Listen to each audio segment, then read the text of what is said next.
Hola, buenos días, compañeros. Mi nombre es José Feliciano Pérez Morales, soy integrante del Comité Hospitalario de Bioética del Hospital General de Minatitlán y en este momento vamos a visualizar una presentación de una temática que es muy importante en nuestros días y esta es la del consentimiento informado. Estas actividades forman parte de el proceso de formación de los integrantes del Comité Hospitalario de Bioética, en el cual, pues, la idea es ir conociendo de temas inherentes al cuidado de las personas con un enfoque bioético, al diagnóstico, tratamiento y a la deliberación de ciertos dilemas éticos.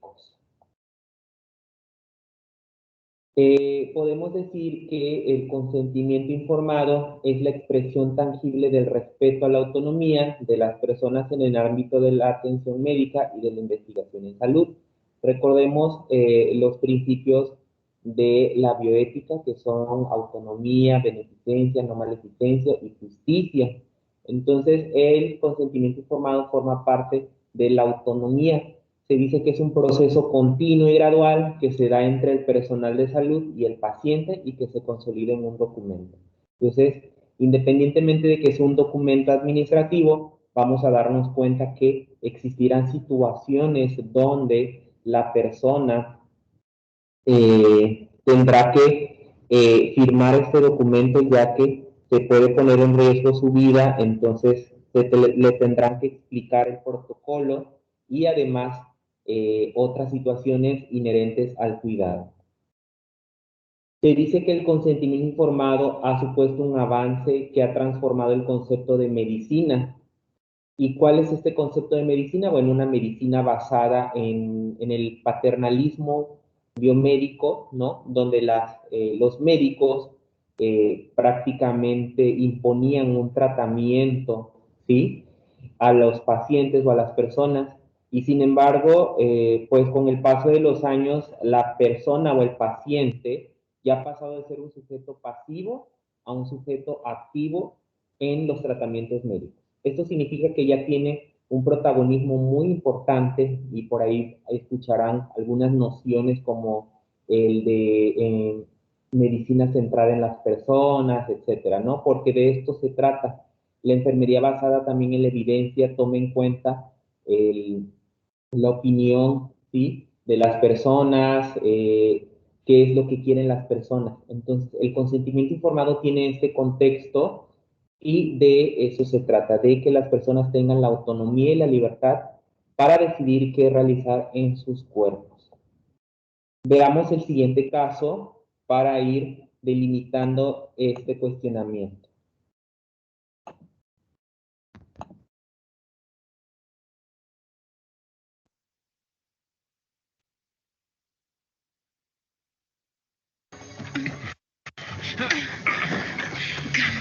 ¿Qué pasó? No lo sé. Debió caerse de la cama. La cánula nasal tenía una vuelta en el cuello. Estaba asfixiando. ¿Eso qué está haciendo? No quiero vivir con una máquina sin fuerza para limpiarme el trasero. ¿Por qué limpiarse el trasero teniendo a alguien que lo haga por usted? Desperdicia su tiempo. Debe haber otros pacientes a los que ayude, en verdad. No, los servicios funcionan sobre la base de el primero que llega, el primero que se atiende. No consentiré más exámenes. No permitiré que nadie intente tocarme. Si lo hacen, presentaré cargos por agresión. Está bien, ya lo escucharon. Quiere que todos se vayan. ¿Por qué no te vas tú primero? Dije fuera.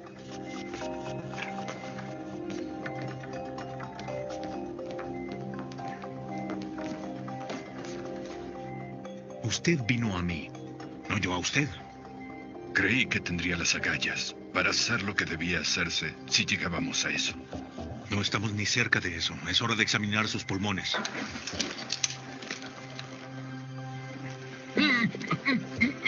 Respire. Tendrá que exhalar alguna vez. Ya basta. Le está haciendo daño. Y ustedes a mí.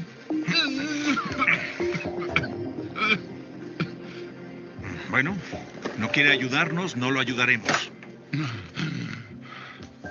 Sus pulmones se llenarán lentamente de fluidos. Jadeará para atrapar cada aliento, pero no podrá. Cada respiración será petrificante. Va a ser lento, muy doloroso, una tortura. No se elige cómo nacer. Y en la muerte es igual. ¿Y si pudiera? ¿Qué tal si hacemos un trato? Deme otro día. Si no descubro qué tiene exactamente para entonces, lo ayudaré a morir. House, 24 horas. ¿Qué pasa? Eso no lo matará.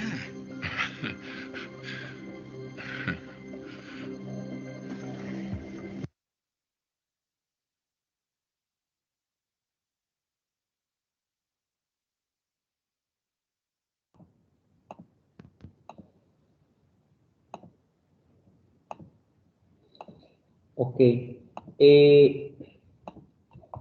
La importancia de que la persona o el paciente tenga protagonismo en su tratamiento forma parte de los derechos de los pacientes y además de el respeto a los derechos humanos, ¿no? Que tenemos el derecho de ser personas libres y autónomas. Se dice que mediante el consentimiento informado, el personal de salud le informa sobre la naturaleza de la enfermedad y del procedimiento diagnóstico que se propone utilizar, los riesgos y beneficios que este conlleva, así como las posibles alternativas. También hace rato tocábamos el tema del paternalismo médico y, bueno, antes era muy mal visto, ¿no? Que un paciente no aceptara un diagnóstico o un tratamiento, ¿no? O que se criticara que decidieran tener una segunda opción. Sin embargo, con el paso del tiempo, pues ya se ha respetado esta autonomía y esta libertad para ver segundas opiniones, ya que se busca que el paciente tenga esa preferencia, ¿no? En tener alternativas. El documento escrito solo es el resguardo de que el personal de salud ha informado y de que el paciente ha comprendido en su totalidad la información, y este documento pues forma parte de el expediente clínico, que además de ser una cuestión administrativa puede llegar a tener implicaciones legales. El consentimiento informado es la manifestación de la actitud responsable y bioética del personal médico o de investigación en salud que garantiza el respeto a la dignidad y a la autonomía de las personas.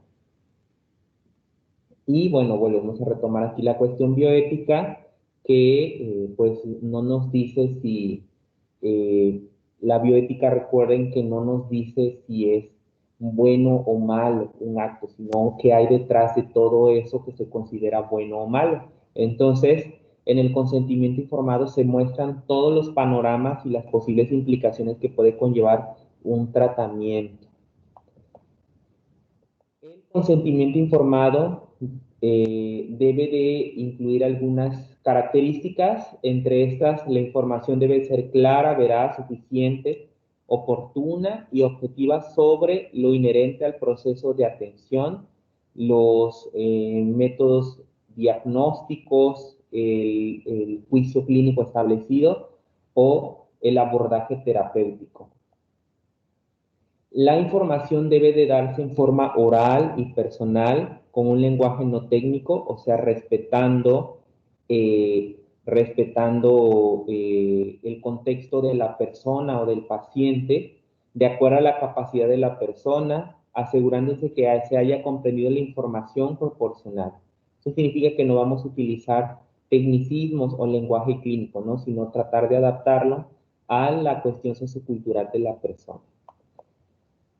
El paciente tiene la libertad de elección para aceptar o denegar sin coerción, sin influencia indebida, incentivo o intimidación. No debe de sentirse coaccionado u obligado a aceptar un tratamiento, sino hacerle ver, ¿no?, que tiene la libertad para elegir si acepta o no el diagnóstico o si acepta o no la terapéutica establecida.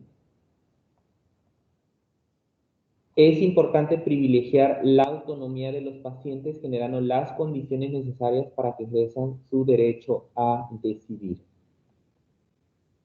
¿Cuáles son los requisitos de la Carta del Consentimiento Informado? Bueno, cada institución tiene sus formatos, pero los requisitos básicos para una Carta de Consentimiento Informado es el nombre de la institución a la que pertenece el hospital, ya sea, por ejemplo, un sistema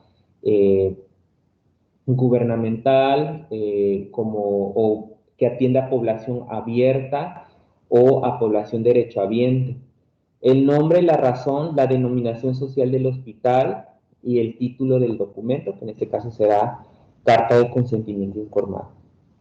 Además, el lugar y la fecha en el que se emite, el procedimiento o tratamiento a explicar y explicación del mismo, el acto que se autoriza, ya sea una terapéutica o una cirugía, ¿no? La instalación de un dispositivo invasivo,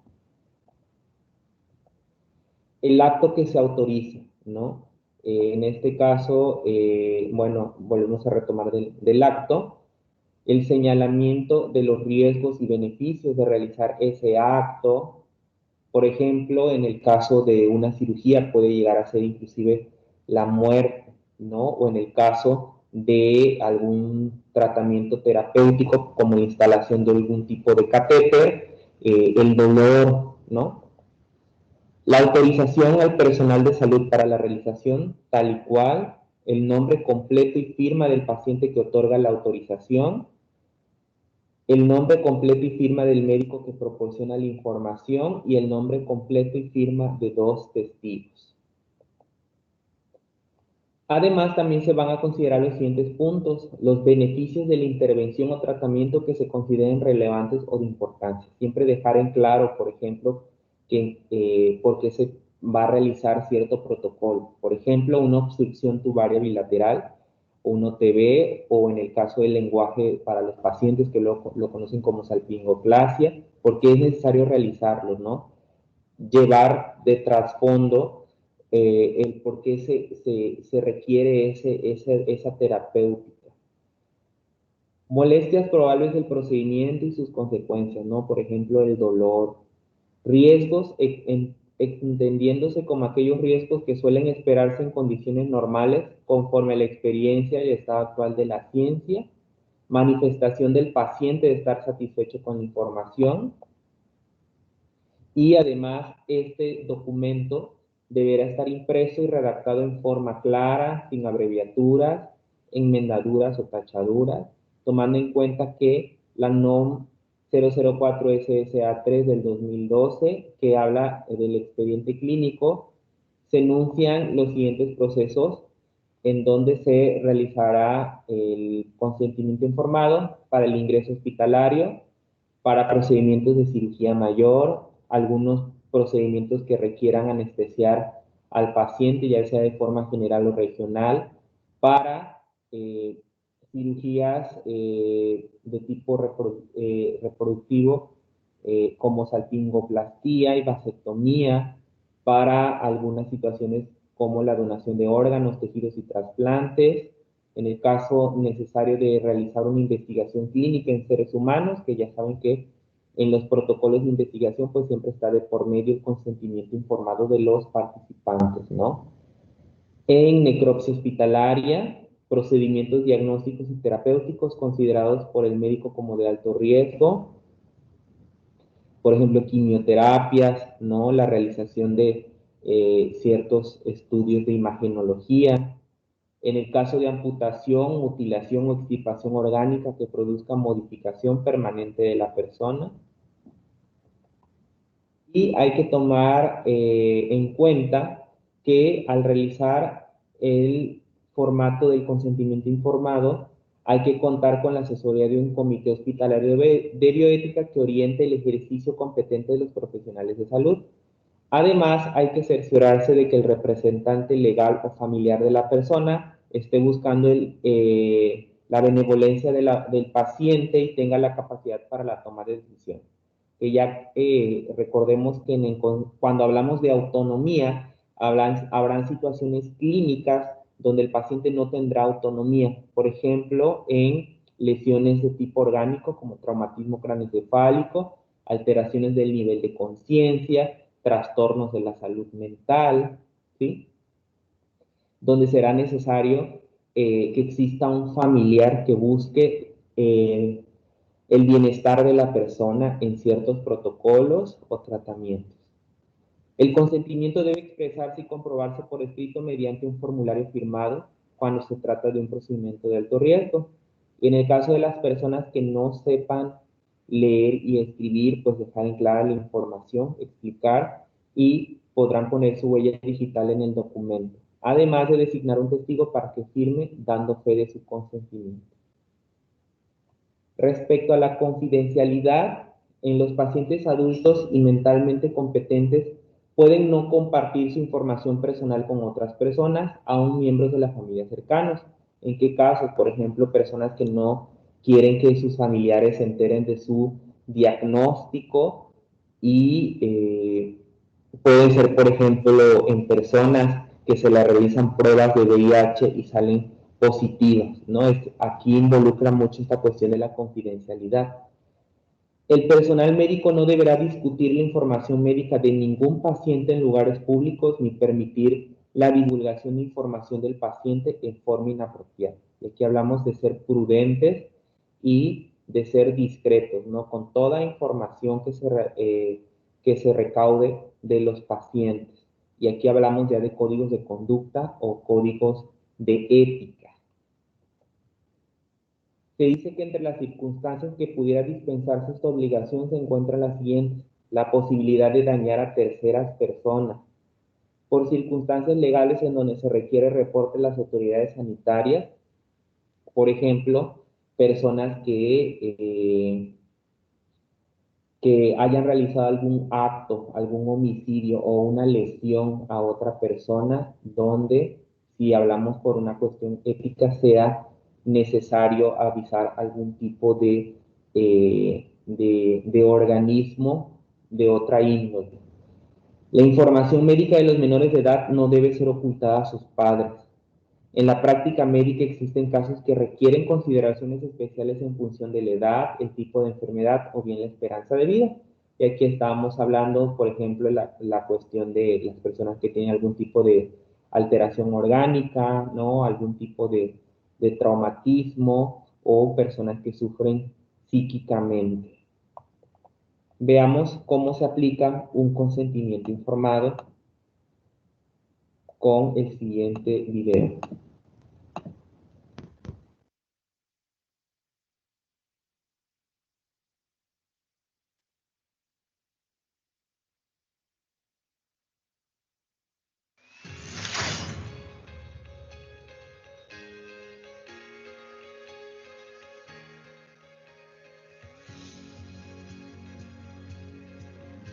Mira, Joana, lo que pasa con María Pía es que ella, por su displasia de cadera, que sus caderitas no se han formado bien, estas son las caderas, y estas cabecitas están no bien centradas, sino que se están yendo un poco hacia afuera. ¿Cuáles son los riesgos de esta operación? Los riesgos de la operación son los de toda cirugía mayor. Para empezar, el tema de la anestesia. La anestesia tiene un riesgo, pero afortunadamente en los niños no es tan alto, es un riesgo bajo, porque es un niño sano, que no tiene mayor problema, y los riesgos de la anestesia general en realidad están bastante acotados con el manejo de los especialistas. El del riesgo de la anestesia, la verdad que es mínimo. Perfecto. ¿Cuántos días o cuánto tiempo tiene que estar María Pía aquí en la clínica? Habitualmente son 2 noches en la clínica. Lo habitual. A veces incluso algunos niños están muy bien y se quedan 1 noche, pero en general en 2 noches también, para ver que el niño no sangre y no tenga dolor. Porque esa también es otra complicación, que la niña pueda tener un hematoma o un sangramiento. ¿Qué es lo que pasaría si es que no llegamos a operar a María Pía? Si nosotros no hiciéramos nada ahora, es probable que ella pueda vivir normal, incluso sin ninguna cojera y sin ninguna molestia. Pero cuando tenga 25 o 30 años va a empezar a tener dolor y ahí no va a haber otra posibilidad que reemplazar esto por un elemento metálico que es mucho más malo que el poder dejar ahora en condiciones anatómicas y normales su vecino. ¿Y cuánto tiempo tiene que estar con estas placas la María Pía? La placa puede estar toda la vida dentro de ella. La placa va a cumplir su función dentro de los próximos 2 o 3 meses, que es cuando el hueso se une. Una vez que el hueso se une, ya la placa no es necesario que esté. Ah, perfecto. Pero a veces es necesario sacarla y otras veces no. Bueno, Joana, ¿tienes alguna duda de lo que hemos conversado? realmente me ha quedado bastante claro y tengo la plena confianza que todo va a ir muy bien, de verdad, doctor. Bueno, de todas maneras siempre salen otras cosas después. Cualquier cosa, cualquier duda tú me llamas. Perfecto. En todo caso, lo que tenemos que hacer, todo lo que hemos conversado nosotros, tenemos que dejarlo formalizado. Perfecto. Para que esto quede registrado en la ficha. Aquí hay un documento en el cual aparece que yo te he informado de todos los riesgos y de las complicaciones y de los beneficios de esta cirugía. Esto se llama consentimiento informado. Y es un tema muy importante para poder realizar una cirugía y te voy a pedir por favor que lo firmes. Perfecto. ¿Tiene que ser firmado solamente por mí o por mi esposo también? ¿Es ambos consentimientos? No, solamente uno de los dos lo puede firmar, se identifica así como padre o como madre y con el RUT tuyo y tú firmas la autorización o el consentimiento. ¿Ya? Ahí está firma del paciente o representante legal.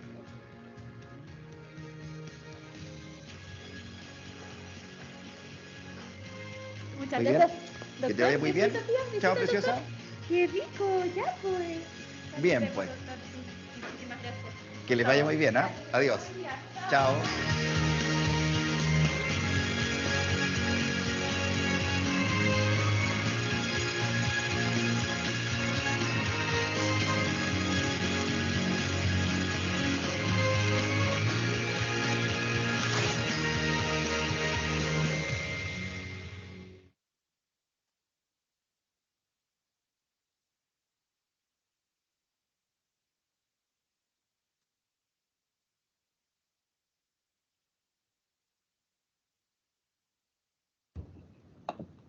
Bueno, muchas gracias por visualizar este tema y bueno, podríamos tomar muchos ejemplos para hablar sobre el consentimiento informado, ya que en nuestra unidad hospitalaria existen muchos protocolos donde se aplica el consentimiento informado. Por ejemplo, al ingresar un paciente al área de urgencias, para la realización de ciertos protocolos biomédicos, ciertas pruebas, o inclusive para cirugías, ¿no? Que es lo más común, o para la realización de las pruebas rápidas de VIH, para la instalación de algún tipo de dispositivo terapéutico, para la realización, por ejemplo, de ciertas maniobras. El consentimiento informado también formará parte de dilemas bioéticos porque existirán situaciones donde la persona no querrá firmar. Por ejemplo, imagínense en el caso de una OTB, ¿no? Que al final la paciente eh, sea engañada, ¿no? Para la realización de una OTB. Entonces, ya han sucedido casos de personas que en medio de la anestesia han firmado y han autorizado la realización de una OTB, pero cuando salen de ese proceso de anestesia, ellas no deseaban realizarse una OTB. Entonces hay que tener mucho cuidado con esta temática, informarnos más de acuerdo a nuestras especialidades. En el caso de un servidor soy enfermero y también formamos parte de algunas situaciones donde se aplica el consentimiento informado, ¿no? Entonces, son temas muy importantes a retomar y me da mucho gusto que hayan podido visualizar este pequeño tema y no nos queda más que seguir documentándonos en torno a las situaciones bioéticas que conllevan el uso del consentimiento informado. Entonces, tengan bonito día y me despido de ustedes. Muchas gracias. Hasta luego.